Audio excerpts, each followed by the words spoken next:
I'm Nirmala Dhar, and I am going to be presenting on unique risk factors for problem gambling in older adults. Next slide. And here are my learning objectives that you understanding the why about why older adults now. Why are we talking about it today? With respect to baby boomers, leisure activities, and aging. So we're really going to focus on demographics and demographic transitions and prevalence. Then we're going to look at, it's much further down, but I'm really going to also identify some medications that have an FDA warning that can cause gambling problems and or impulse control problems. Then we will look at what are some of the warning signs of problematic gambling in older adults. Then we'll understand what's the hook that causes some older adults to gamble excessively, like what are the risk factors. We will talk briefly about validated screening tools, and especially one that is being promoted by Oregon. And lastly, David will be covering a lot of the resources that are available in Oregon, aside from some other issues. So before we actually dive into my presentation, I have a brief video presentation, and Kelly is going to show us a very brief video. It's about 3 minutes.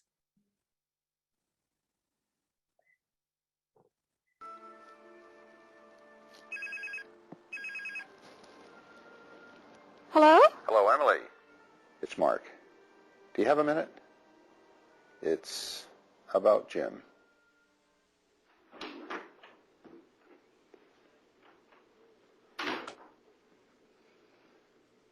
Hi, honey. Been reading? No, I've been dreaming. Dreaming?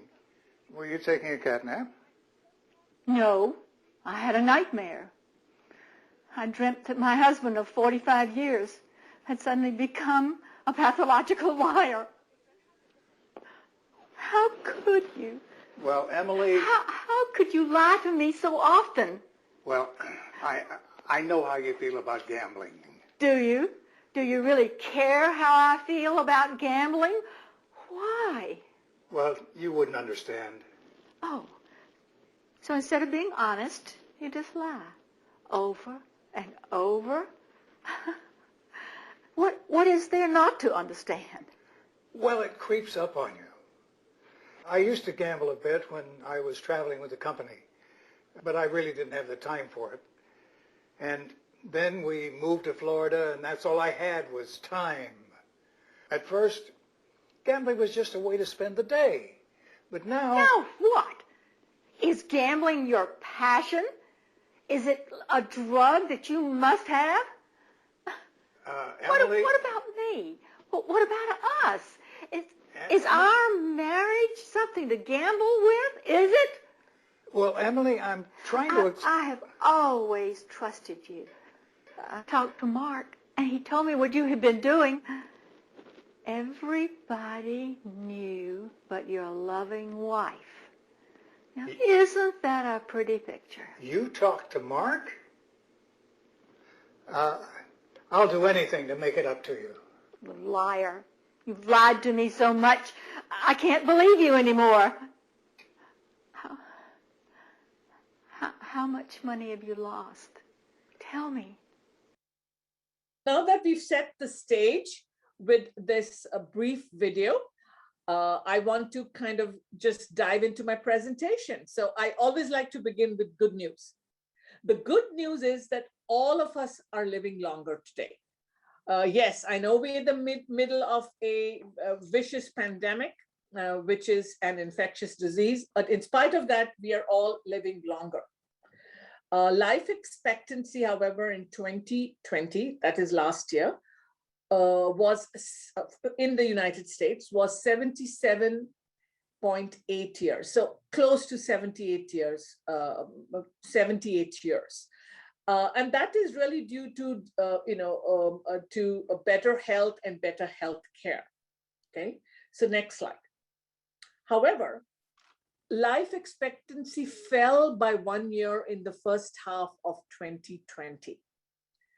And that was prior to COVID-19. So actually COVID-19 has again had an effect on life expectancy in 2021. One of the major factors contributing to the decline in life expectancy in 2020, when they were looking at data, and also earlier, was the opioid crisis and deaths due to opioid. So life expectancy at birth for the total population of in the United States declined in 2019 from 78.8 years to 77.8 years. So 1 year, it declined by 1 year. So, and during that same time period, life expectancy for non-Hispanic African-American or Black people decreased 2.7 years to 74.7 to 72 years old.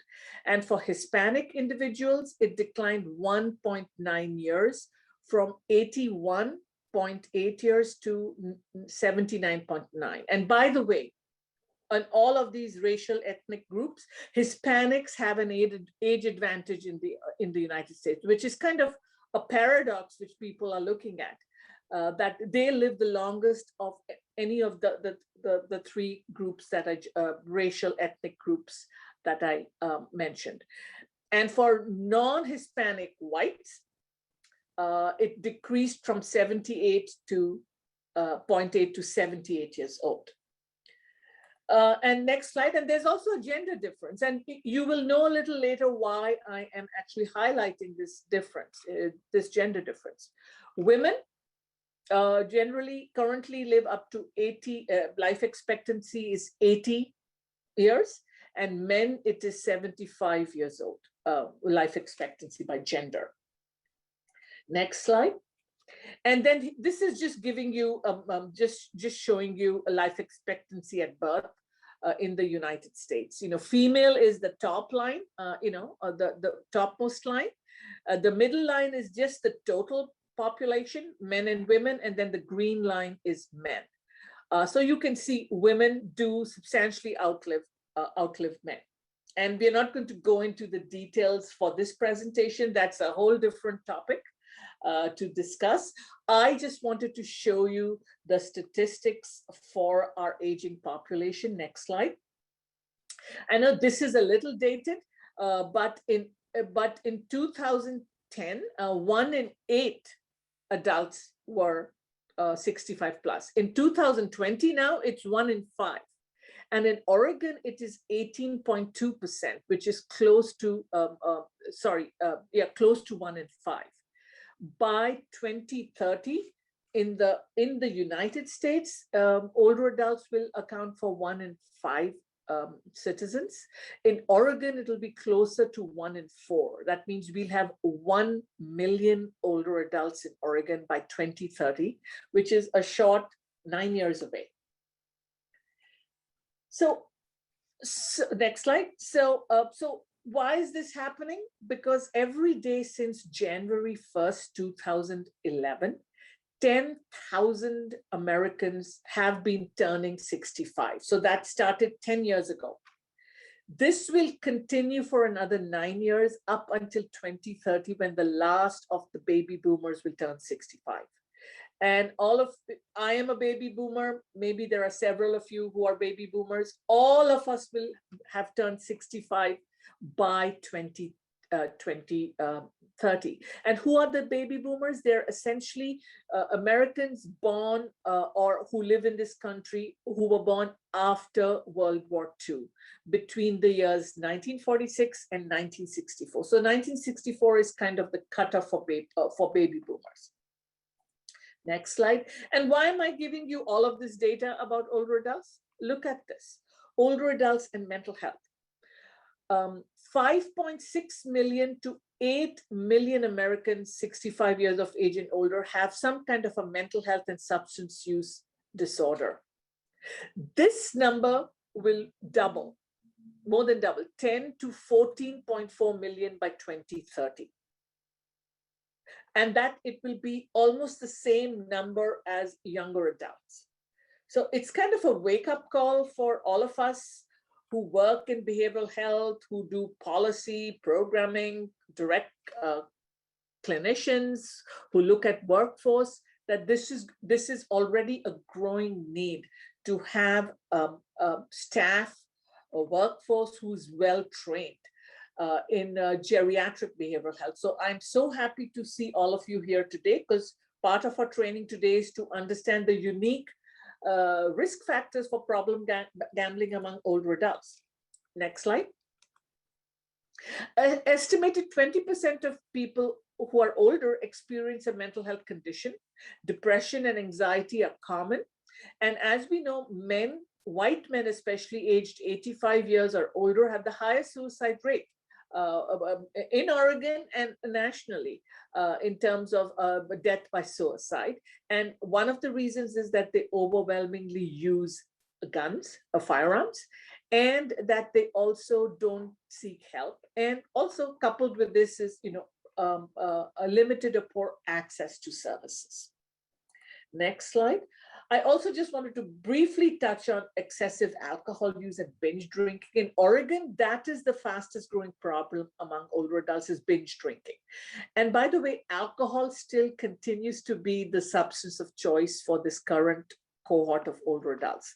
So binge drinking is a very fast growing problem for older adults in Oregon, which is having 3 or more drinks at any given time.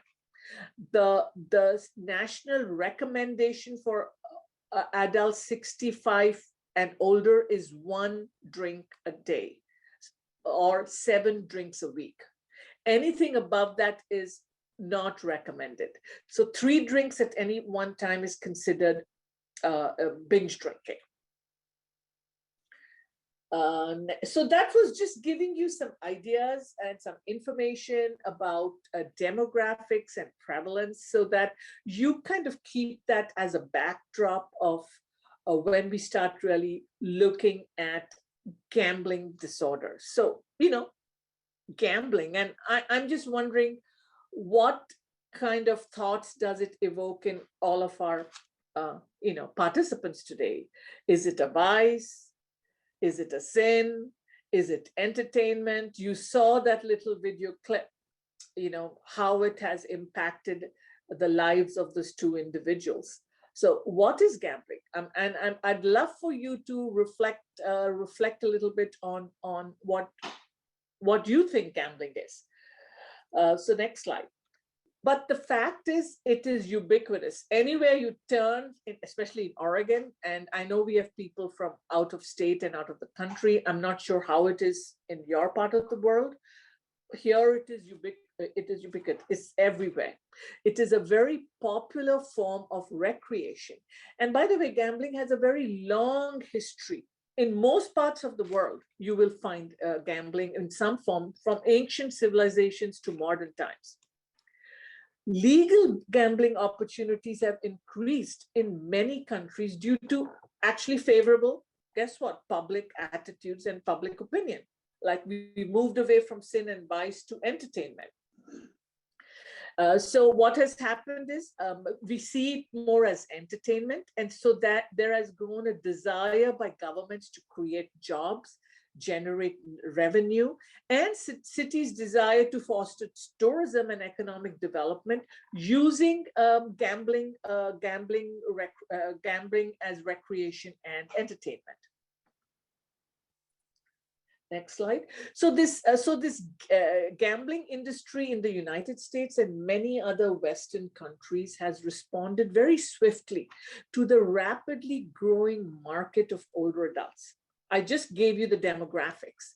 In Oregon, in a short 9 years, quarter of we'll have 1 million older adults, in Oregon. So what has happened is countries have responded rapidly to this growing market share of older adults. So why them in particular? Older adults may be drawn to casino venues by, and this may sound, am I being funny? No, they can be drawn to venues by special hot meals offered during the day, chartered transportation and excursions to these gambling venues. Older adults at gambling venues are also more likely to gamble, for them to get away for the day. That's an extrinsic motivation, like it's a day trip, as opposed to being confined to their apartment.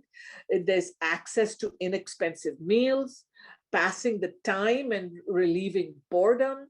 Remember what the little video clip said? That gentleman said, I used to gamble a little bit when I was working, but once we retired and moved to Florida, all I had was time. So yes, passing the time or relieving boredom. And for some people, it is relaxation. So, but some other reasons for casino gambling by urban older adults residing in a community found that individuals more frequently reported entertainment as the reason. Enjoyment, that they really enjoyed gambling. So that was intrinsic motivation, as opposed to it's a day trip and we get good meal, hot meals. And as the reason for gambling, than for financial gain. So they were just doing it for gambling's sake, as opposed to making some kind of a financial gain. The bottom line is that there has been a huge growth in this industry across the Western world. And if you look anywhere in Oregon, especially in Oregon. Next slide. I just want to give you some idea about the gambling kind of industry in Oregon. We have 9 Indian casinos, and I was informed by David that I wrote one racetrack, that it's really not a regular racetrack, the one in Portland. So I should actually remove that. So that doesn't operate like a regular racetrack. However, he was telling me that it's in the works to open a regular racetrack. He told me in Grants Pass.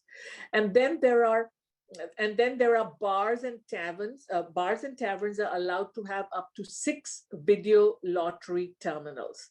David did tell me that during COVID-19, they had decreased the number maybe to 5. So that's kind of how gambling infrastructure kind of industry looks like in Oregon. Forms of gambling, though, include casino games, which is, I told you about the 9 casino in Oregon, bingo, scratch and win tickets, lotteries of all kinds, sports betting events, playing the stock market, and gambling on the internet. So kind of lots of different forms of gambling. Next slide. And I know the video kind of showed you kind of the negative impact, but there appears to be some positive health outcomes of gambling. And this is according to the Academy of Science. About 98% of Americans who gamble recreationally without any clinically significant problem. So they're doing it recreationally. They enjoy it. It's entertainment. They get to socialize with their friends. They find it interesting. So 98% just gamble recreationally. The casino industry provides fun, excitement, and opportunities for socializing. What more do you want when you have retired? You have all the time. You want to have fun. You want to socialize. This is a good way to do it. Beyond recreation, some types of gambling actually appear to enhance some coping strategies by building skills. And I'm going to talk a little bit about it a little later. Skills and competencies such as memory enhancement, problem solving through particular game tactics, mathematical proficiency, concentration, and hand-eye coordination. And I will be talking a little bit more about the positive effects later again. And then next slide, to continue with the positives, gambling can also offer older adults a source of social benefit or social support, which can in turn affect their well-being. Remember, that's a big extrinsic reason why some older adults say they go to these casinos. They have transportation provided and they get to socialize and kind of pass the time. Gambling also gives older adults a chance to cope with loneliness or negative emotions such as anxiety or depression. And for some, it makes them feel young and alive again in these kind of entertainment-like venues. Observational studies of older adults' gambling behaviors have found that gambling increased older adult self-esteem, especially if you were like winning and you were popular at these venues, that it actually enhanced your self-esteem. Next slide. But we want to caution everyone that gambling is a recreation with risk. Like I've already said, many seniors participate in recreational gambling. The prevalence in Oregon, this is a study which is a little bit dated, but I think it hasn't changed much because I did show this slide to David. The prevalence is about 2.6% of the adult population. And the ones who are at risk, 1.2% of the older adult population. So it's not a huge problem, but it can, as our society and our state ages, and we really don't address some of those risk factors that older adults face. Next slide.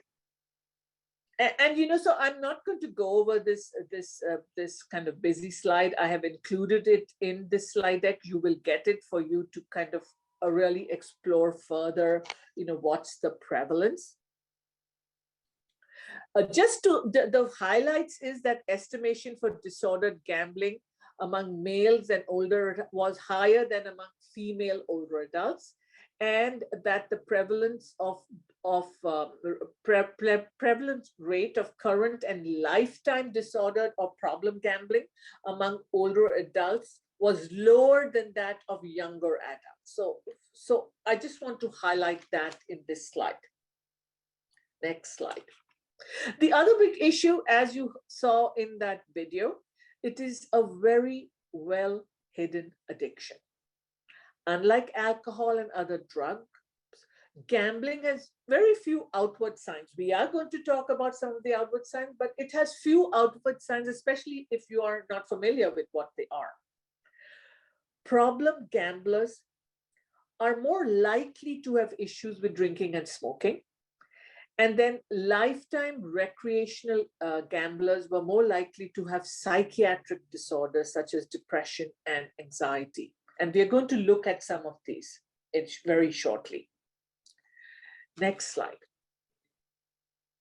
So what does the older adult problem gambler look like? Although problem gambling prevalence among older adults is relatively low, I told you, but it is associated with co-occurring substance abuse, mood and anxiety disorders, some suicidal ideation, and also poor self-reported physical health. So these are co-occurring issues with problem gambling in older adults. Next slide. So what are the signs of a problem, of gambling problem? The person is spending more on gambling than they intended. They intended to only spend $10, but they ended up spending $200. They feel bad, sad, or guilty about gambling. They have to place larger and more frequent bets. They don't have enough money, for food, rent, bills after gambling because it's kind of overtaken their life. Loss of interest and participation in normal activities with friends and families. Placing a high priority on this one activity. And then also being secretive about the amount of time and money being spent, like what it was illustrated in that video that we showed. So here are some signs. Next slide. So how did we come to this diagnosis of gambling disorder, from pathological gambling to gambling disorder? So it was actually first recognized in 1980 as something, pathological gambling was recognized. And it was initially grouped under like an impulse control disorder. Okay. Then there was continued research over the decades revealed multiple similarities between what was called pathological gambling and substance use disorder. They saw lots of similarities, including neurobiologic overlap between pathological gambling and substance use disorder. Whereas there was some comparability with obsessive compulsive disorder that was also evaluated. Hey, does it really fall under obsessive compulsive disorder? The support for placement on this kind of compulsive spectrum was very limited or mixed. So all of this research debate culminated in the recent reclassification of pathological gambling, now called gambling disorder, into an addictions category of DSM-5. This ratification of the so-called behavioral addictions is a very pivotal step, not only for the gambling or gaming field, but also for addictions research in general. So it has culminated now into its own discrete diagnostic category in DSM-5, and we no longer call it gambling problem or pathological gambling. We call it gambling disorder. Next slide.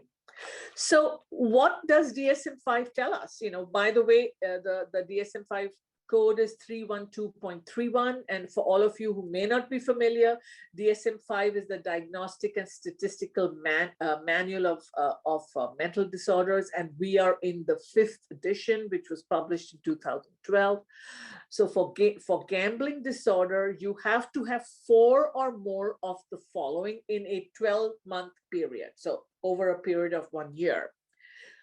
Needs to gamble with increasing amounts of money in order to achieve desired excitement. Is restless or irritable when attempting to cut down. Has made repeated unsuccessful efforts to control, cut back, or stop.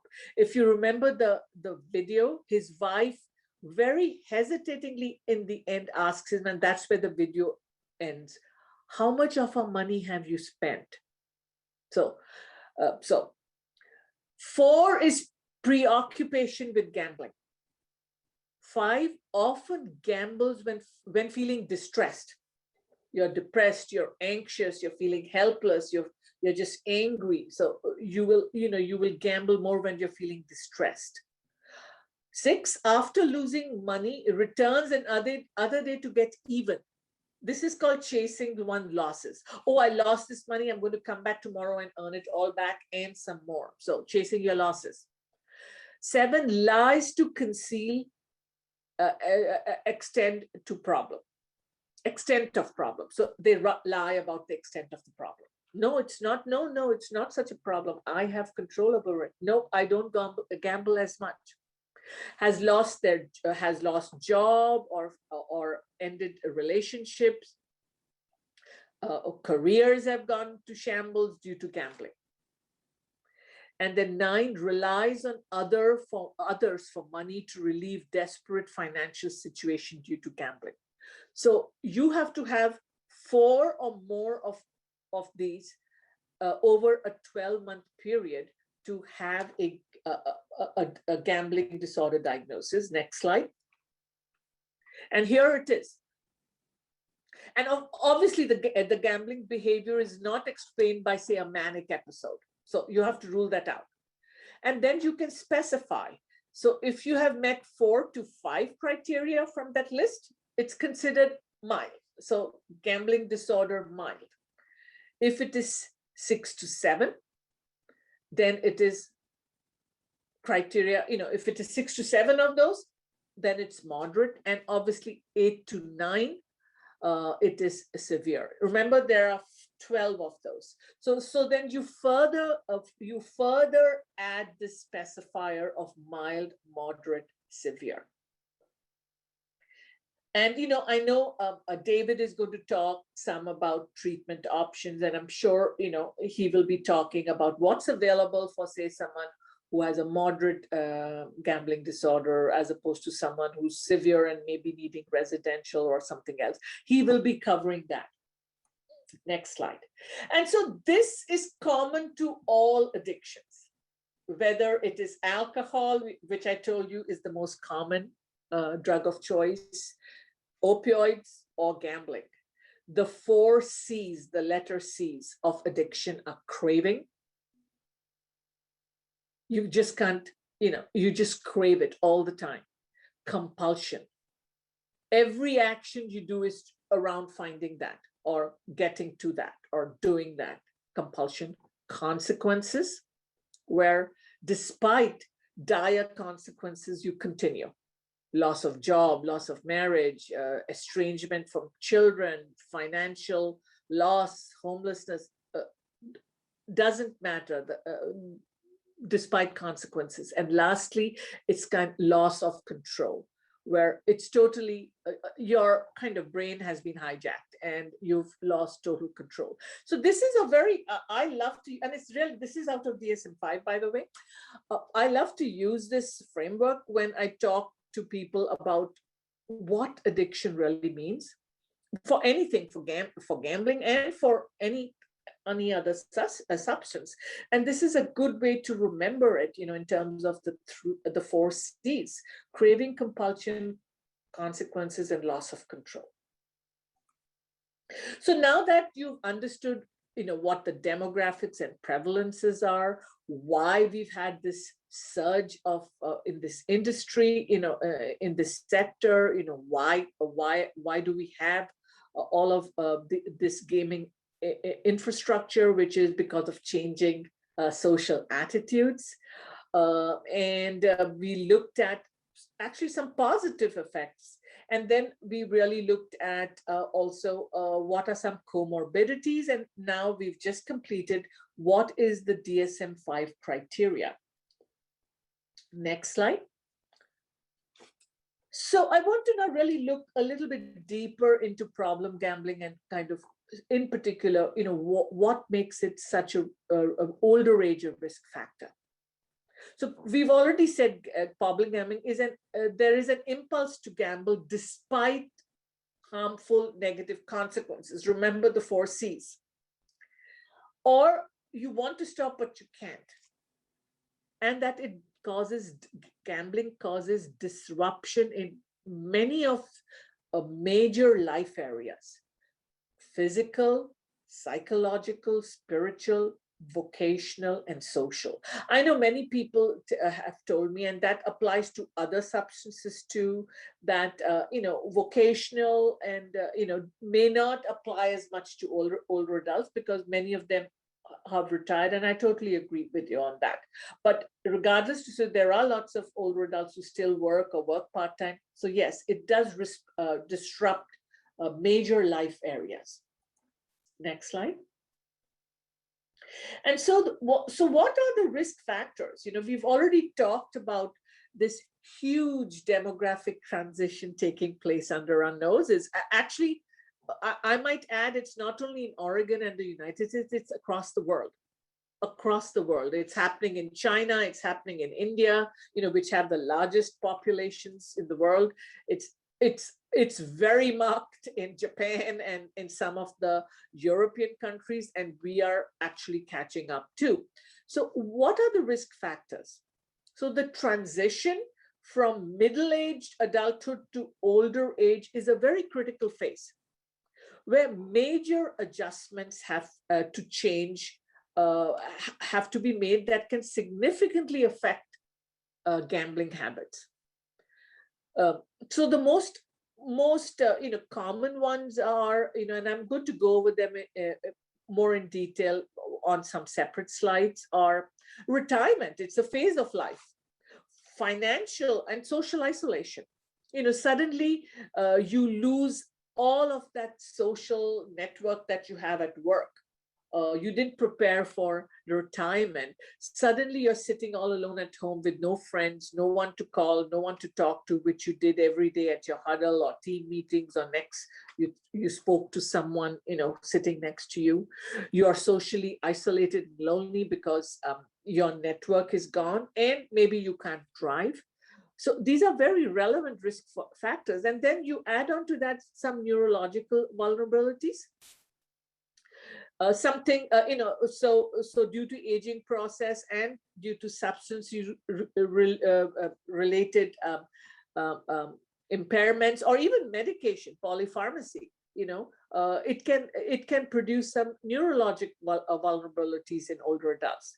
And then overall, poor physical and psychological health, typical of aging, including chronic medical conditions, limited mobility, so your actual functioning is affected, and then anxiety or depression, high rates of anxiety and depression. So these are some very unique risk factors which kind of creep on very gradually as we transition. When we look at population health, I'm talking about, from middle-aged adults to older adults. And that's why I was also giving you all of that population level data, so that it's real to you that we have large swaths of our population in Oregon who are older adults, who are experiencing all of the vulnerabilities that I just expressed. Next slide. So for older gamblers in general, I'm not just saying problem gamblers, but gamblers, winning money is often not cited as the primary motivation to play. That, hey, I want to make money. They tend to gamble to combat social isolation, escape boredom, combat loneliness, kind of relieve tension, and stress, and then cope with depression. So you can see very different motivation than the making money being the primary motivation. And add on to it all the enticements that casinos offer: free transportation, almost free meals, just the bling and the blang and the lights, and just the stimulation there. So it meets that need. Gambling for escape, particularly to avoid pain or dysphoric or depressed mood states, has long been correlated with gambling across age categories, but I think it's much more marked in older adults. Older adults who are naive to the potential perils of behavioral reinforcement and cognitive distortion, and we are going to talk about some of the cognitive distortions in problem gambling, are susceptible to continued gambling, to continued play, if their primary motivation is to combat loneliness and depression. So what intervention would work would be education and awareness about the risks of gambling. So because many of them are naive to the perils of what we call behavioral reinforcement, because they're focusing so much on the social parts of it, that to combat loneliness and social isolation. So actually giving some education on gambling and gambling risk as a health and wellness promotion is actually a top line recommendation.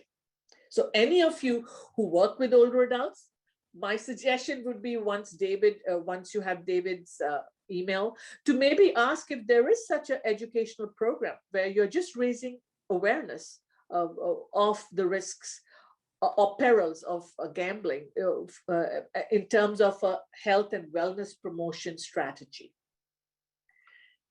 Next slide. So what are some of the macro level risk factors for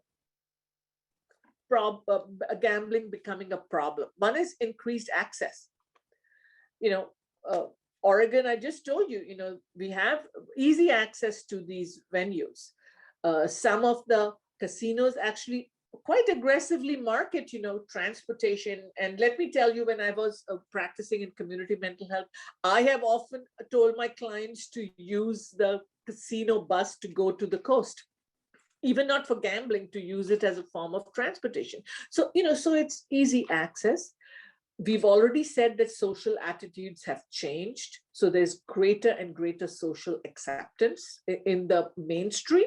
Yes, there are pockets of individuals and groups who still consider it a sin and a vice, but for the most part, it is widely socially accepted.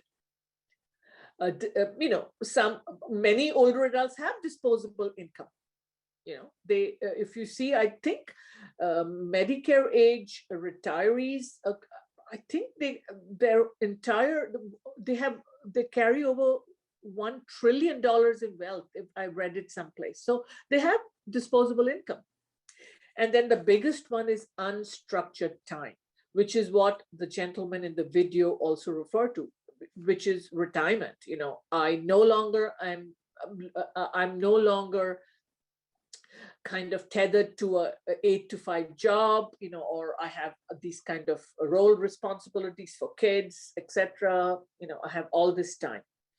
These factors contribute to older adults creating a significant market for the gaming industry. And then I've already said aggressive marketing through special incentives, which we call promotions. Free transportation, free lunch, free entertainment are all targeted towards older adults in particular as a demographic. So those are kind of the macro level risk factors. Next fact. So what are the individual level risk factors? Loneliness. It's a huge problem. Of course, it's been really spotlighted now because of COVID-19 and due to the mitigation policies, especially earlier on in the pandemic. But, it was here way before COVID-19, loneliness. And if you add on, and this has got nothing to do with my talk on problem gambling, but if you add on individuals with serious mental illness, they have what we call social exclusion. And so when I give this talk on social isolation and loneliness, many of them tell me, Nirmala, welcome to my world. We are lonely and isolated with or without COVID-19. But for older adults, it is a problem, loneliness, worldwide, by the way, but much more pronounced in Western countries for various social cultural reasons. Social isolation. By the way, they're often kind of paired together or said in the same breath, social isolation and loneliness, but they're actually very different constructs and they're measured very differently. For example, loneliness is actually a subjective feeling of being lonely. That means you can be lonely in a crowd. You can be lonely with 10 family members living with you. So it's subjective. And while social isolation is more objective and can be quantified in terms of that would be how many actual social interactions you have with the outside world, and that could be isolated because you're frail and very ill, you don't have transportation, you live in a rural area where people live far apart. So they're generally two very different constructs. We often say them together. A bigger or broader concept which we are kind of moving towards is really talking about social connectedness, so it covers both. Then there is boredom. I've lost my role. I've lost what I'd identified with all my life as a teacher or a mechanic or a social worker, and suddenly I don't have that role anymore. Nobody kind of cares for me anymore. I've lost my status. I've lost, people don't call me up, don't find me interesting. I'm bored. I don't know what to do with my time. Loss, multiple losses. It could be actual loss by death, but it could also be other losses of what I just said, loss of status, income. It could be a leg or a limb, mobility. So many kinds of losses, high rates of depression, lack of meaning and purpose. How many of us in our culture here actually plan for retirement? I know more and more people are planning, but for the most part, it just happens one day. And people have not planned for it as a next developmental stage in my life. And what happens is they suddenly are in this state of ennui and they don't know why they're here. What am I doing? Why do I get up every morning? And that is so critical for a good quality of life. And then cognitive impairment. I said we are living longer. What I didn't say was the bad news, that because we are living longer, if you live up to age 85, there's a 50% chance that you will develop a dementia. Some people develop something called mild cognitive impairment even earlier. So that is another risk factor. And then for some people, it is also restricted income and fixed income. I said, older adults also have a disposable income, but there's a sizable portion. Remember, I talked about the gender difference in age. So women live longer, and they tend to be poorer in terms of their income, post-retirement income. So sometimes it's restricted income or fixed income can be a risk factor. So if someone is giving you a free lunch and free bus ride to Lincoln City, why won't you not take it? Correct? So these are some of the individual level risk factors. Next slide. And so then, again, I just want to highlight some of the gender differences and the impact of this on medical comorbidity. So I already said gender influences gambling habits. Women over the age of 60 have a risk of problem gambling that is equivalent to or even higher than that of men in the same age group. And that's why I wanted to highlight the gender, the age longevity in terms of the gender difference. The prevalence of at-risk or problem gamblers is high among women over age 65 years. So all of you who work in busy clinics, if you suspect, someone is having problems, and they happen to be a woman over 65, all the research says, hey, screen them for gambling disorder. Among older adults, studies also suggest a gender difference in gambling patterns. That means what kind of gambling do they do? With women preferring bingo and men preferring card games. And then in elderly subjects with gambling problem, with older adults with gambling problems, most significant medical or psychosocial comorbidities are reported than in non-gambling or non-problem gamblers. So if you took these two groups, people who had some kind of a problem with gambling and people who did not gamble or who did gamble but did it only for entertainment, the group with gambling problem had higher levels of co-occurring medical and psychosocial comorbidities or diagnoses or illness. And these connections are multifactorial. I'm not going to go into all the reasons. Suffice it to say, if you're interested in reading, my citation is at the bottom. Gambling is a sedentary activity. Would you agree? You sit in front of a terminal, you sit at a game table or whatever. So it is very sedentary, which can lead to medical problems because it is sedentary. If you're sitting there for hours every day or 4 days a week, and it can attract people who already have difficulty moving around for medical reasons. So it can cause medical problems because you're sedentary, or it can attract people who already have mobility problems. They are attracted to this activity. Problem gambling is associated with chronic medical illnesses. These researchers showed that among medical diagnoses or medical morbidities in older adults with problem gambling, angina and arthritis were overrepresented. And both reduce physical abilities of older adults. So those two conditions were overrepresented in this group of problem gamblers. And yes, they produce, what do they produce? Lower levels of physical abilities, especially kind of mobility and energy, etc. Next slide. And again, I just want to highlight some different types of activities. Older adults are more likely to develop problems with slot machines and bingo gambling. And slot machines are very popular at these bars and taverns and even at casinos, while younger adults, at least this is what the research was showing, was that sports betting seems to be on the ascendant. Next slide. So they looked at, what are the motivation for gambling in the same article that I referenced earlier. 80% of older gamblers are looking for entertainment and enjoyment.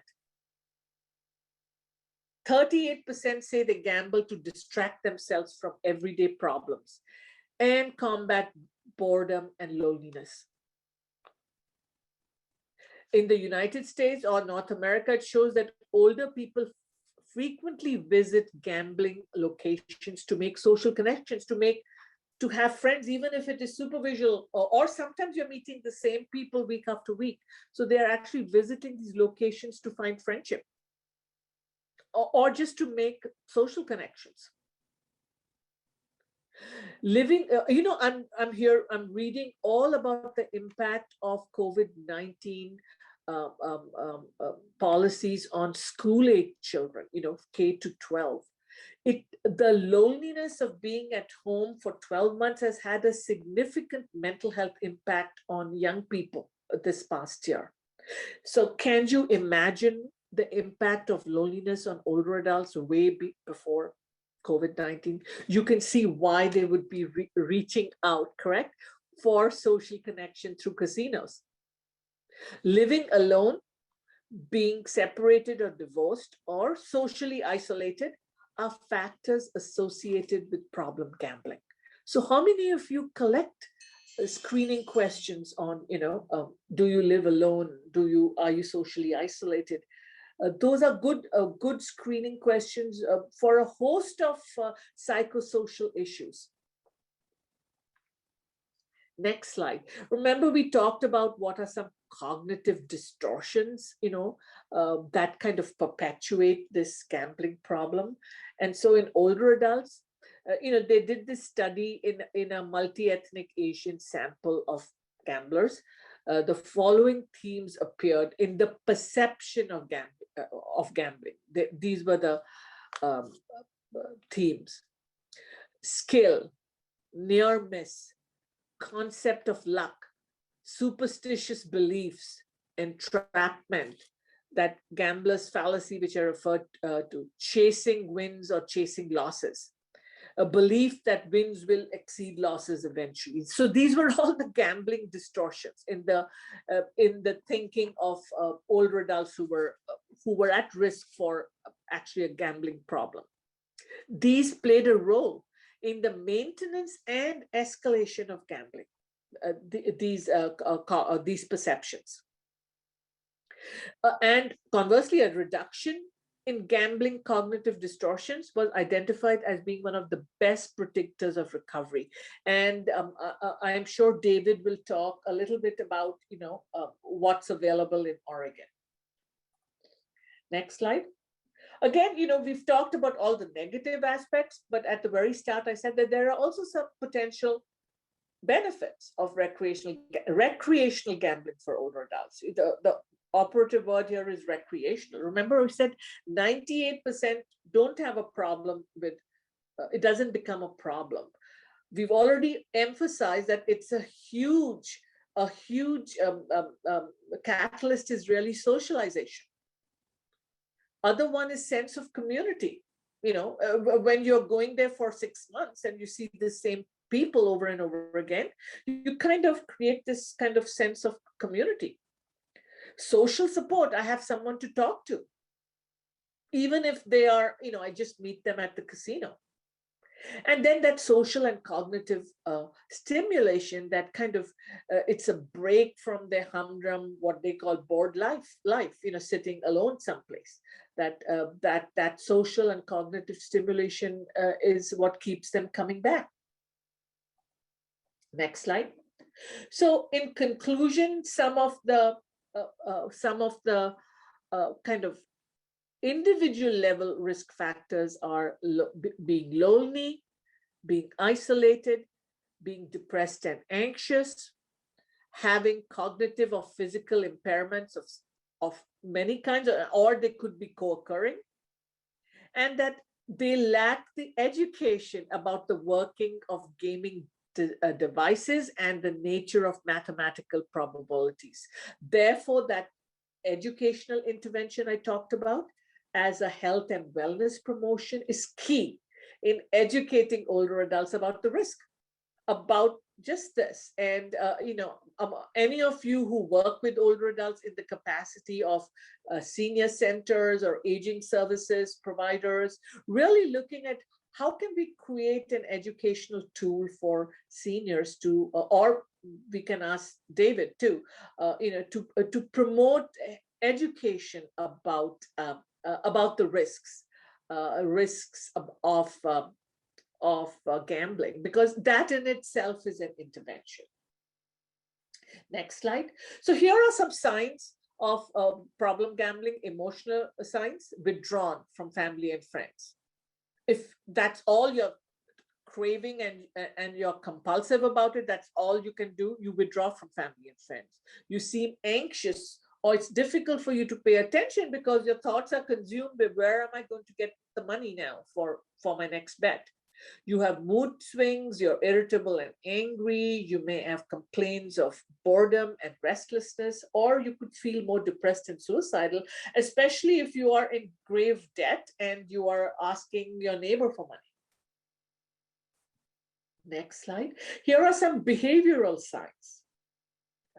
You stop doing the things you previously enjoyed because you're so focused on this. That's what cravings do, the cravings and compulsion. You miss family events, there's changes in your sleep patterns or your eating or your sex drive. You ignore self-care, or if you're working, it impairs your work or your family life. You have conflict with people over money. If you have if you are drinking alcohol, you may be drinking more to kind of deal with all of this tension and stress. You think about gambling all the time, where that is the craving, and the compulsion is that you're looking all the time, where am I going to get my next fix? Where am I going to get the money? So you think about it all the time. You're less willing to spend money on other things because you want to use it for gambling. You cheat, steal to get money, or to gamble, or to pay debts because you may be having mounting debt. You have legal problems related to gambling.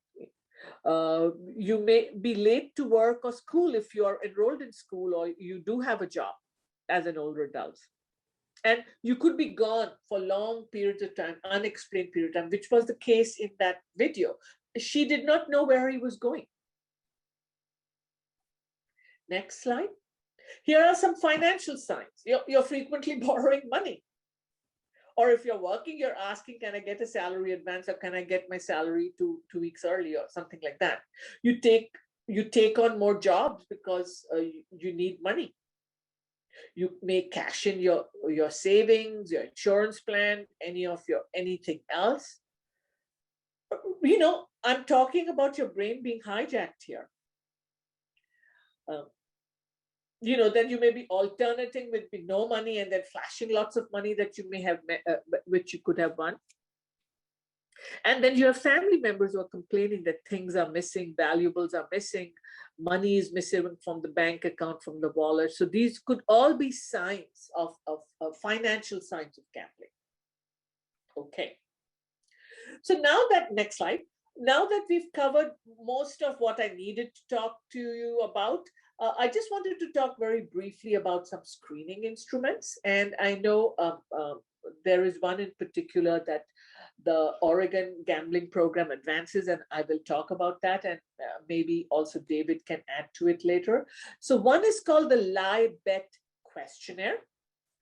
It is a 2-question screening tool for problem gambling. The 2 questions were actually taken from the previous DSM, which was 4. And they were seen to be a very good predictor of problem gambling. Next slide. And here are the 2 questions. Have you ever felt the need to bet more and more money? Have you ever had to lie to people important to you about how much you gambled? And if you have a yes to one or both, further assessment is recommended. So this is called the LIBET screening instrument. It's very simple, 2 questions. The next one is the one that David told me that the Oregon problem gambling program is really promoting, is the brief biosocial gambling screen, or short called BBGS.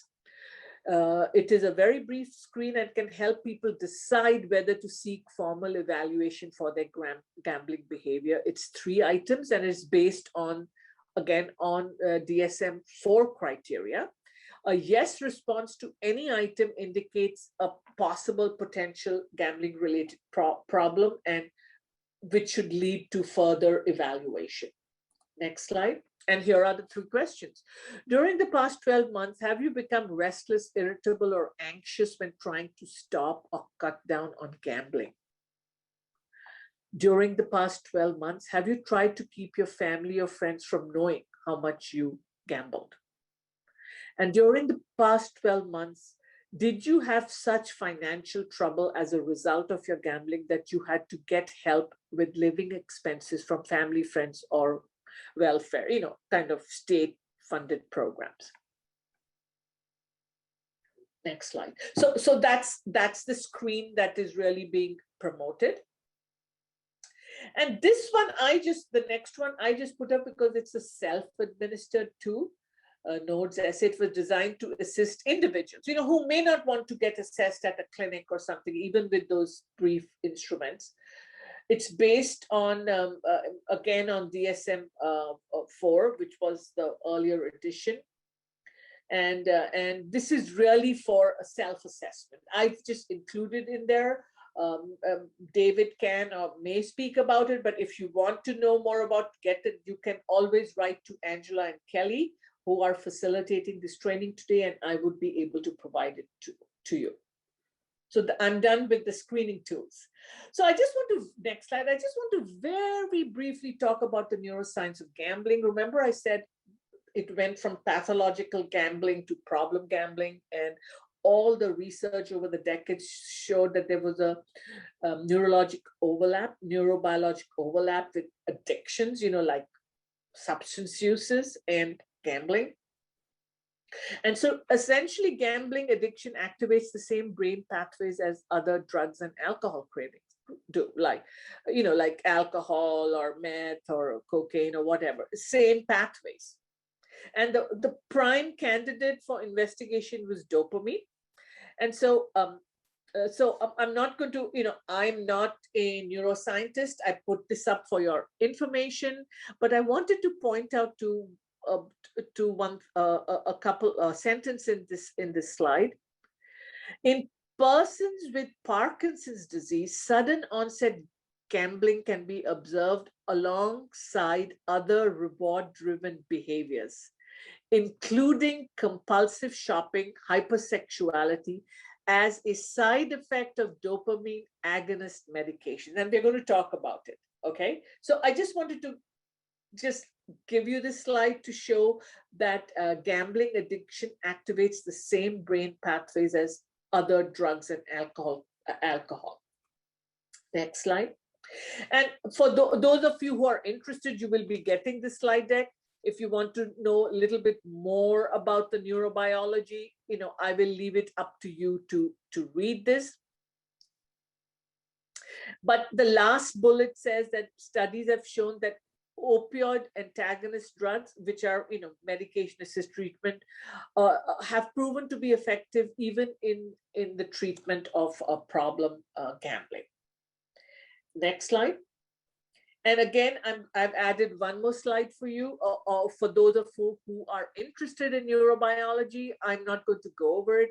I'm not even well qualified to talk at length about it, except, I know the 2 main neurotransmitters which are involved, dopamine and serotonin.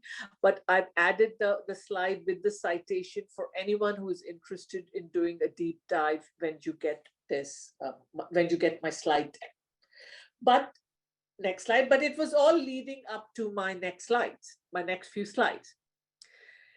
FDA warns Abilify can cause impulsive gambling. And that was one of my learning objectives. On May 3rd, 2016, the FDA released a safety communication warning patients and doctors that Abilify may cause uncontrollable urges to gamble, binge eat, have sex, and shop.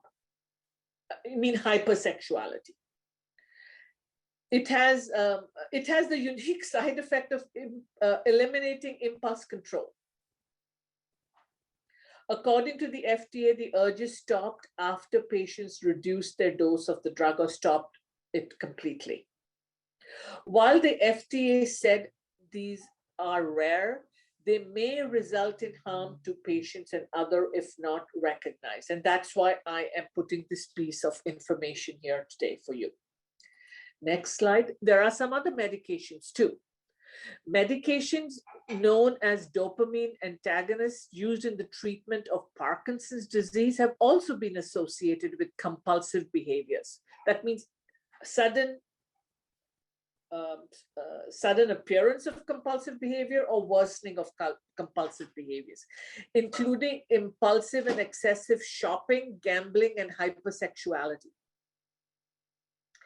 3 popular and widely used Parkinson drugs, the names are there, Mirapex, Levodopa, and Carbidopa, have been identified as potentially causing these kinds of compulsive behaviors in a small group of users. And then lastly, some other medications, next slide, also to be aware of are medications for restless leg syndrome and the antidepressant Effexor. So I'm just giving you these list of medications. Next slide. I'm not going to go over all of this because I think David is going to cover, what are some treatment options in Oregon, but I know we have people from around the country and even out of the country. These are some of the interventions. Always trying to do co-occurring mental health and substance use treatment. Remember I said the co-occurrence of depression, anxiety was very high, and other substances was very high in the older adult population. Treating both cognitive behavioral therapy, social supports and self-help groups, family involvement or family therapy. There's also medication-assisted treatment, and then there's also residential treatment. Next slide. I found this one intervention, which I thought was very simple. Anyone can help someone do this. That is keeping a journal. Studies have shown that problem behaviors are generally reduced by 20% if you write every time you have an urge to gamble. Just find a notebook that is so small enough to carry. Every time you feel the urge to gamble, take out your journal, write down how you're feeling, why you think you want to gamble, and what you can do instead. Taking the time to write interrupts the compulsion from going into action. Then once you review the notebook, it may give you more information of what your triggers are, how your brain works, and it can also help you work with your counselor. So this is a simple intervention that anyone can promote. Next slide. Some prevention strategies. Older adults described cognitive and behavioral strategies they use to prevent gambling from becoming a problem. Remember, I said 98% don't have a problem. Cognitive strategies include realizing the danger, recognizing the odds, and not considering themselves lucky. Those are cognitive strategies. Behavioral strategies included taking a preset amount of money and stopping when that money was gone, quitting while ahead and not reinvesting wins, making money and time go farther while gambling and not gambling alone. So you have a buddy who you have kind of shared what your strategy is going to be. So these are simple strategies to actually provide education on to seniors who do gamble for entertainment. Next slide. And here are again some very simple strategies for anyone to follow. What can I do to gamble safely? How can I avoid it becoming a problem? Set financial limits and time limits. Play with money you can afford to lose. That means you have disposable income. Leave extra cash, bank, credit cards at home. Don't bring it with you. Don't borrow money to gamble. Think of gambling as a form of entertainment and not as a form of making money, which generally that's what older adults think. Participate in other recreational activities. Don't let gambling or going to the casino be your sole venue for recreation. Only gamble when you're sober. Gamble with others who gamble safely. So get to know your herd, your tribe. And take regular breaks when gambling. Next slide. You know, I have put all of the articles that I read and some of them I have not, but there's enough here for you all to look at. And if any of you want something in particular, please feel free to write to me. And I thank you very much for being such a great audience. And I'm going to hand it over to David. Okay, really great to be here. Thank you for inviting me. Let's see, it looks like I have a message that says host disabled participant screen sharing. So I don't know if, there we go. I'm just gonna share my screen here. So just give me just a moment. Nirmala, that was such a great presentation. I really appreciate being invited to meet with you all. And Nirmala's presentation was phenomenal, really addressed so much. And a couple of things that Nirmala said, I thought, oh, I didn't include that. And oh my gosh, but then there were some things that I did include. And there's so many things to talk about. So I'm trying to be brief here and give you an overview of our problem gambling services system, as well as some overlap on what Nirmala has talked about. And hopefully we'll have some time for some questions as well. David, can you explain all of the letters behind your name? All of them? Okay. So I'm a licensed professional counselor, a approved clinical supervisor, which is a national board of certification, council certification board, credential for supervision. And I'm also a CGACII, which is a certified gambling addiction counselor. That's a MACBO credential. There are 2 levels of CGACII. And I'm also CADCIII, which is a certified alcohol and drug counselor. Level 3, there are 3 levels in that. That's also a MACBO specific credential. So MACBO is the Mental Health Addiction Counselor Board of Oregon. So those are Oregon specific credentials. Thank you, David. Yeah. And yeah, I mean, because I just forget, not everybody knows about all of these little alphabet soups that we have behind our name. And I'm the problem gambling treatment and recovery specialist for the OHA problem gambling services system. And the service system actually consists, there are 3 of us that manage and administer the system. And I'm on the treatment side. There's also my colleague, Roxanne Jones, who's on the prevention side. And then we have Greta Coe, who is kind of our program manager. So there are 3 of us. So a lot of what Nirmala talked about today was prevention. She blended prevention and treatment very well. So some of the prevention questions that come up or topics that come up might be kind of out of my wheelhouse, but we do have Roxanne able to field those questions too. So please ask any and all questions that come up for you. So I'm going to go ahead and get rolling here. First, a little factoid, and it just kind of blows me away. This is why I share this factoid a lot. 49% of those with lifetime gambling disorder reported receiving treatment for mental health or substance abuse problems, and none of them reported treatment for gambling problems. So what does this mean when we read this? It's really saying that people that were in treatment for other challenges, co-occurring challenges, when also dealing with gambling disorder, didn't receive any specific treatment addressing their gambling disorder while they were in treatment. And sometimes counselors might say, well, they didn't tell us. And clients would often say, well, they didn't ask. So it goes undetected quite often. And we're gonna talk a little bit more about that. Challenges in the problem gambling treatment is just that. The disparity between prevalence of gambling disorder and the number of people accessing services is quite large. In Oregon, about 86,000 people will deal with gambling disorder sometime in their life, and about 1,000 people per year are in treatment, at least in the OHA PGS system annually. So that's a big disparity, and we know there's a disparity in substance use and mental health treatment numbers as well, but this is really large, and we're going to talk a little bit about why that is. But one of them is the fact that it's not easily detected. People don't report it, and people don't ask about it. Major contributors are shame, stigma, and lack of awareness, right? We don't know that problem gambling is a thing, and so we don't know to ask about it. People that are dealing with it don't know that it's a thing, or they feel a lot of shame about it because they think they should just be able to stop. And when they can't, they think, well, this isn't a substance use. I'm not ingesting a substance, so what's wrong with me? So that shame leads to a barrier in accessing treatment. So a little bit about our system. Oops, going the wrong direction. We are one of the first problem gambling services systems in the country, and there are actually only 5 in the country. So when we talk about problem gambling service systems, that doesn't mean there's only 5 states that provide problem gambling treatment services. However, most states do not have a system of treatment like Oregon does.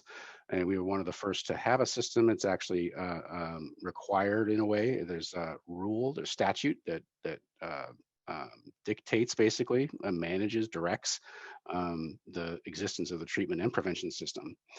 The Oregon prevention treatment system remain innovative contributor nationally. So we continue to be very involved in the national dialogue around gambling disorder, both prevention and treatment.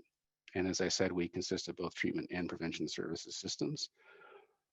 The problem gambling service system operates independently of the Oregon Lottery and Indian Gaming Casinos. The problem gambling service system is funded by the Oregon Health Authority, with Oregon Lottery contributing 1% of revenue of the Oregon Problem Gambling Fund, which is directed by legislature to the OHA PGS.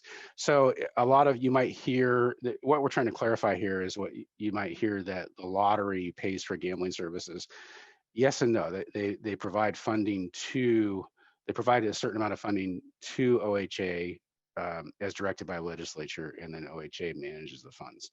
So there is a separation. So there are some myths around there in the state that the Oregon Lottery operates treatment and prevention. That is not the case. They do help, but they don't actually operate it.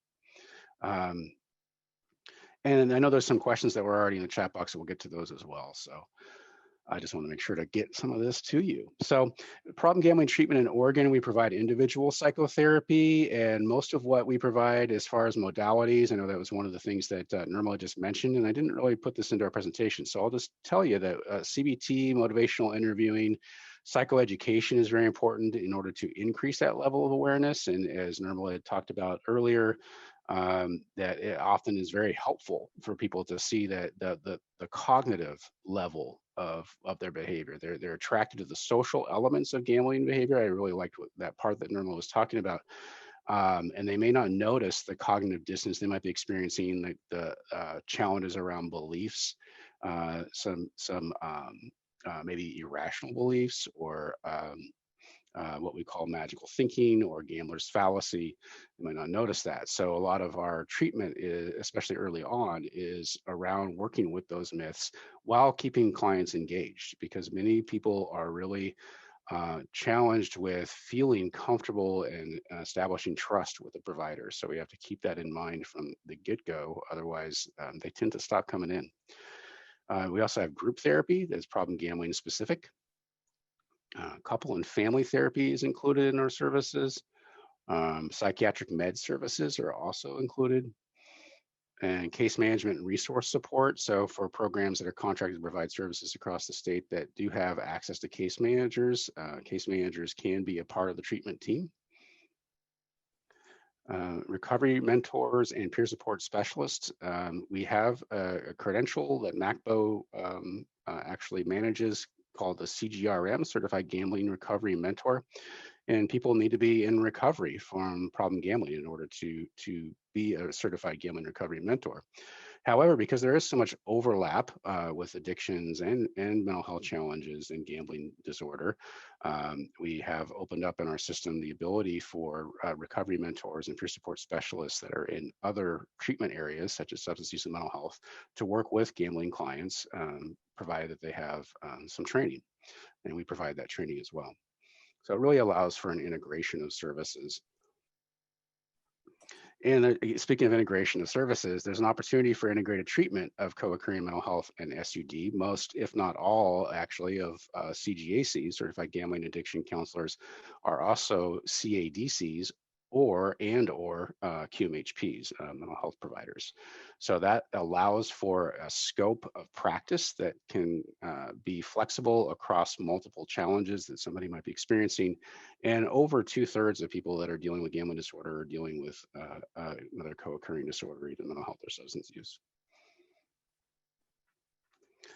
Problem gambling treatment in Oregon. Treatment is free for people dealing with problem gambling as well as their concerned others. It's free. You might be saying, get out of here. No, really, it's provided by our funding. Concerned others are eligible for treatment and support regardless of whether or not their loved one is actively engaged in treatment. So we broadened that term from concerned others, where before it may have been, you may have heard family members.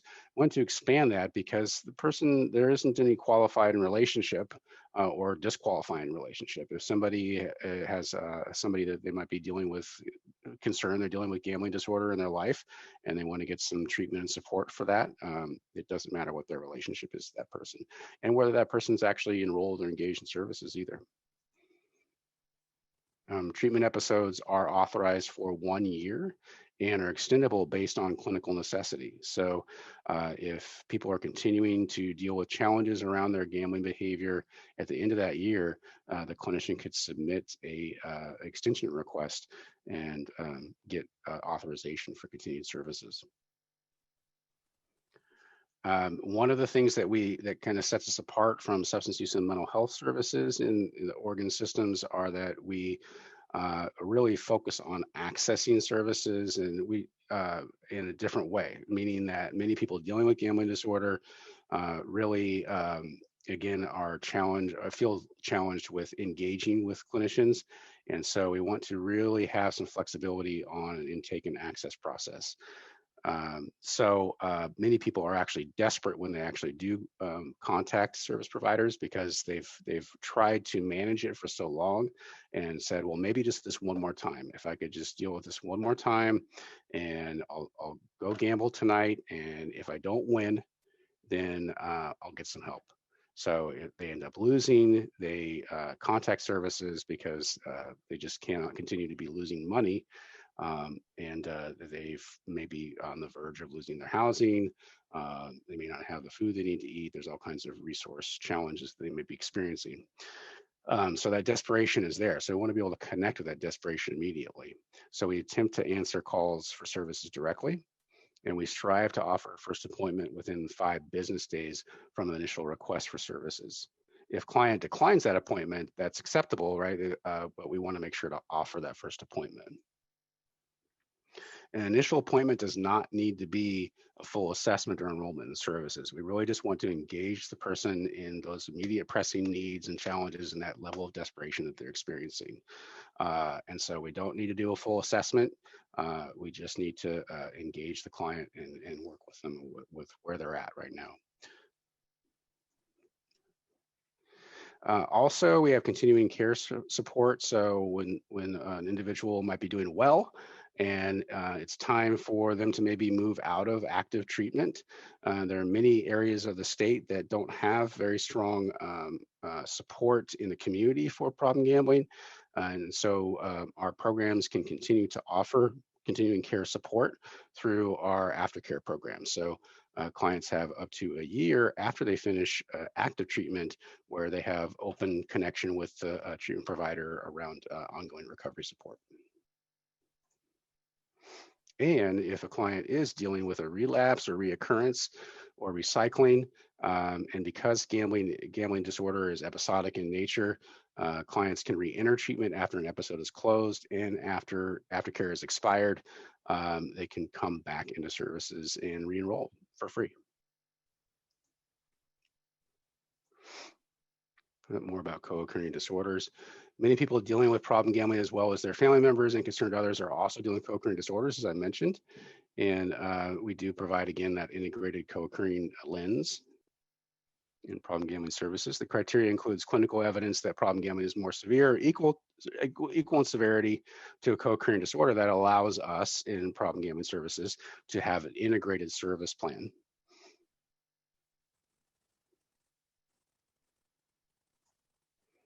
So it's said that gambling counseling is only 20% different than alcohol and drug counseling, but it's a big 20%. So we need to really focus on what that big 20% is. Problem gambling lies at the intersection between addiction and mental health. As Nirmala mentioned earlier, in earlier DSM versions, problem gambling or gambling disorder was actually included in impulse control disorders. It was not an addiction disorder. It only came into addiction disorders in the DSM V. And that actually gambling disorder is the first non-substance disorder to be in an addiction disorder classification. So let's talk a little bit about isolation, secrecy, and suicidality. And I know Nirmala talked quite a bit about some of these elements, which is great. So we'll probably continue to move through them. But strained family relationships, very common. And that shame can drive that isolation, the shame that a person feels of not just being able to just stop. Like I said, it's not a substance, right? It should just be able to just stop. But if they're having compulsions with compulsive behavior, not being able to stop on their own, and they have a lot of shame about that, they become more isolated and removed from their family. Not to mention that their family members might be saying, well, why can't you just stop? Why are you spending all of our money? We don't have any money for rent or housing payments. I know you said you were going to stop last week, or you're going to go one more time thinking that you were going to win big, and you didn't. And so there's a lot of strain and shame around this. And again, address that. Shame, isolation, and ostracization from family can drive suicidal ideation up. And suicidal ideation is very common for people dealing with problem gambling. Up to 90% of people dealing with gambling disorder, problem gambling, are also dealing with suicidal ideation. So I want to pause here for a second, because I don't think I actually had addressed what I'm talking about here when I say gambling disorder versus problem gambling. And I'm not sure if Nirmala talked about that before I came on, because I was a little bit behind. We had our own all provider meeting today. But gambling disorder, as Nirmala mentioned, is 4 or more criteria out of 9 endorsed by the client. That would be a clinical diagnosis. In problem gambling treatment in Oregon, if someone endorses even 1 criteria, they're eligible for services in our system. And so we consider that criteria 1 to 3 to be problem gambling, where gambling disorder is 4 or more criteria. So that's actually why we call our system the problem gambling services system, because we actually address, and we also address prevention as well. So we have a broader view and approach than simply the clinical diagnosis of gambling disorder.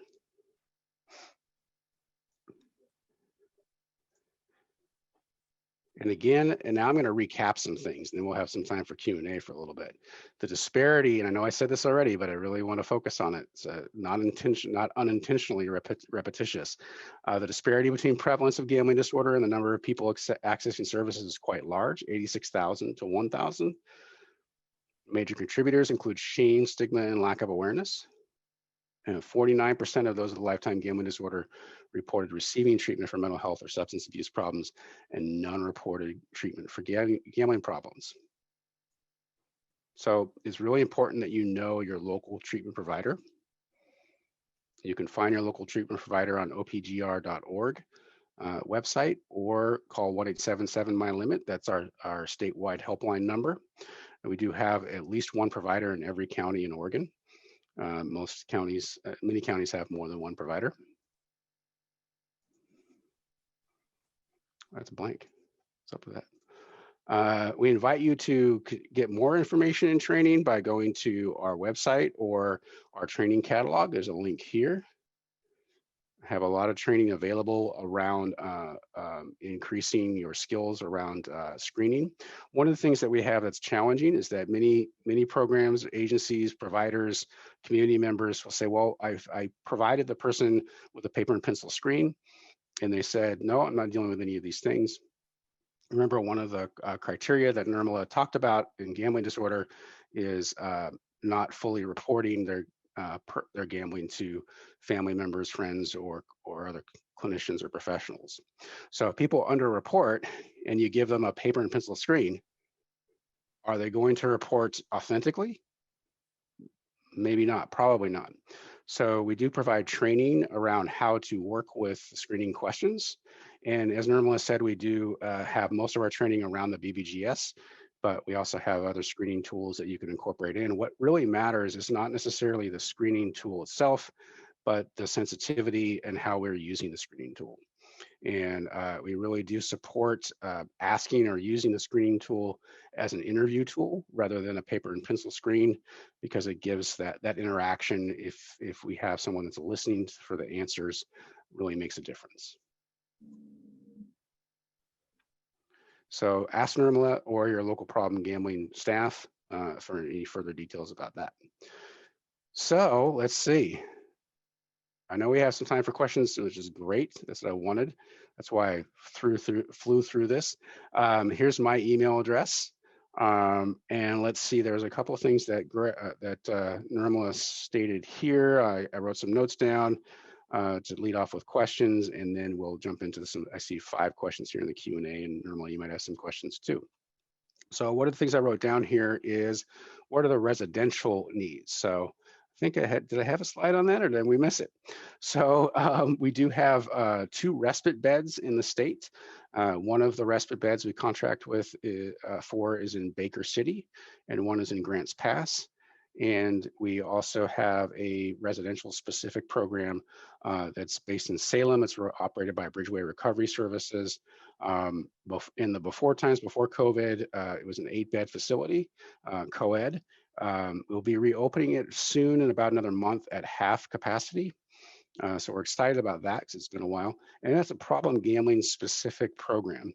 And so if people are dealing with a higher level of severity, or even just want to get some concentrated recovery traction, they would be eligible for that program. And we want to make sure that their co-occurring disorders are not more severe than their gambling disorder before going into that level of care. But it's something that we support at what we call recovery orientation as well. So that would mean if someone isn't dealing with severity to a point that they need a restrictive environment, but they are looking for a way to get traction on their recovery, then that might be a good option for them. And Bridgeway's program is one of only, I think about, 8 or 10, or maybe even less than that, residential programs in the country that is problem gambling specific. There are several problem gambling programs in the residential programs in the country that are tracks within a substance use program, but Bridgeway is one of the few that's problem gambling specific. And we also have something we call a collaborative intensive outpatient program, which is entirely on telemental health, and we just started piloting this a couple of months ago. And that allows clients to continue living in their home community and meet with their home counselor, and then engage in groups via telemental health with Bridgeway Recovery Services. So we're excited about that too. David, is residential treatment free? Yeah, absolutely. Great question. All treatment is free. It's provided by the fund. So. And I think we also had some other questions in the chat box here. So I want to take a look at that. There was one that came in from, the question says, could you elaborate a bit, how might gambling be helping trauma survivors cope? As a distraction, neurological numbness, like that, perhaps, yes. So there is a higher co-occurrence of PTSD, people dealing with gambling disorder, than in the general population. And a lot of how gambling behaviors can help people that are dealing with trauma is through the active dissociation that people can do when they're using specifically a video, what we call a video lottery terminal or a slot machine, because that rapid play allows for this rhythm, and that rhythm can really help someone get into a dissociative state. And when they're in that dissociative state, they're in a sense medicating or managing or regulating themselves in their trauma reactivity. So there's a lot of overlap. A lot of people dealing with gambling disorder are also dealing with co-occurring trauma situations. So I think we answered that, right? So for the person who asked that question, if you feel like that didn't fully answer it, let me know. Great question. So somebody else here says, how would I recognize gambler's fallacy? An easy way that I describe it is when you're thinking about a coin toss, And if I were actually do this experiment when I do live trainings with people, a little bit longer duration than this. When I say live, I mean not on video, right? Is we do a coin toss. And so if I flip it and it's heads, and I flip it again, what are you going to call? Many of you will say tails. Why did you say tails?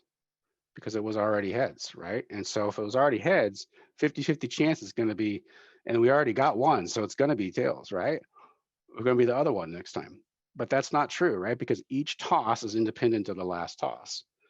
And that's the gambler's fallacy. So when people are on video lottery terminals and they're thinking, well, I've been playing for 5 hours, I'm about to win. Okay, well, that's not actually true, because each time they press the button is independent of the last time. And so you can put a pattern onto things where there isn't any causation. There's a causal connection that we put onto things where there might be a correlation, but there's not a causal connection. And that would be an illustration of gambler's fallacy. So, any other thoughts about that? Okay. That was a very well thought out example, David, for somebody like myself who doesn't have a whole lot of experience working with that type of addiction. So thank you for simplifying that for us. Sure. Thanks for thanking me.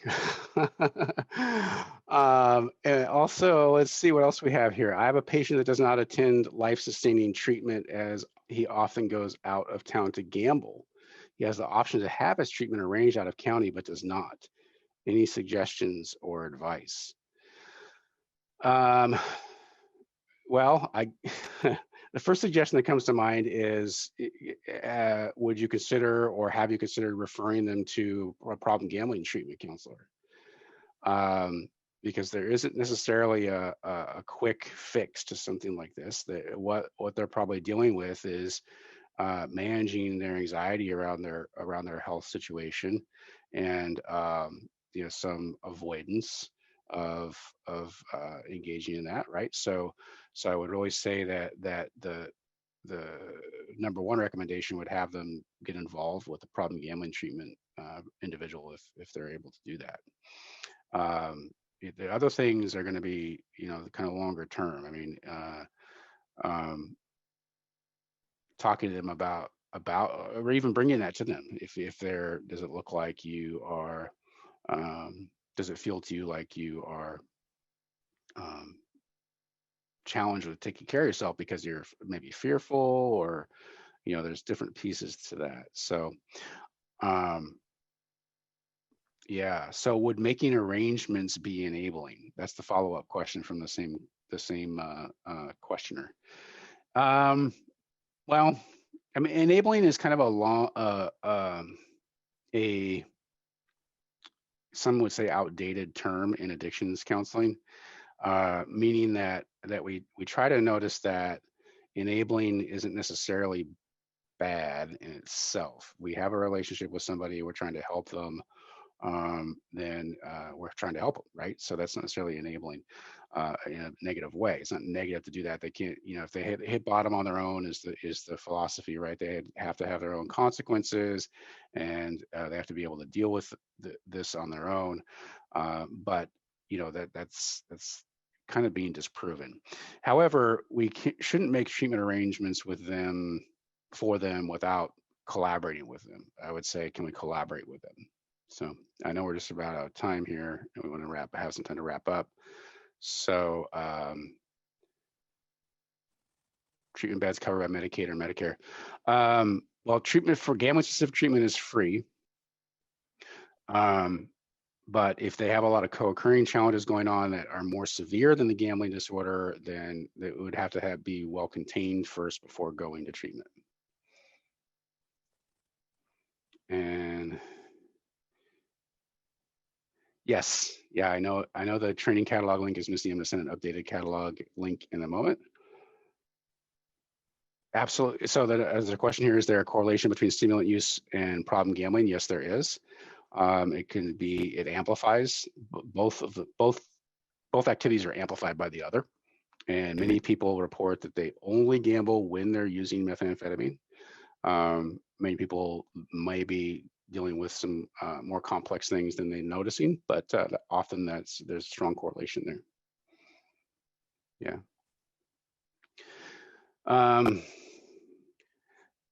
So the person that's asking about the specific person that they're working with is never acknowledging gambling issues. If you want to, excuse me, email me and you want to talk about that further, you're welcome to do that. It sounds like a pretty complex situation. We can have a little consultation on that. So, okay, and that's all the questions. So I made it, Nirmala. We got a couple of minutes left to wrap up.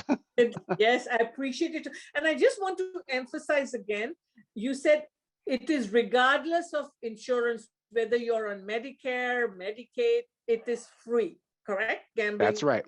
Gambling treatment. Yep. So if you're an older adult who has Medicare or Blue Cross or a Medicare Advantage plan, it doesn't matter, it's free. Nope. That's right. Okay. Thank you. Yep. Thank you. So Kelly, if you want to just move, do you want to just stop sharing your screen? And I don't know whether Angela or Kelly, you have anything else to add, or we can. I'd like to thank both of our speakers for making this such an info-packed session. I've been doing this work with Nirmala for 6 years, and this is our first time to address gambling addiction. And it's one of those things that it's out there, but it doesn't get a whole lot of attention. And having the numbers that you showed us both, I think that was helpful to see. And I think that there are a lot of us that, okay, this is not our usual world. Where do we turn? Where are the experts? And I think that being able to hear from David especially is helpful.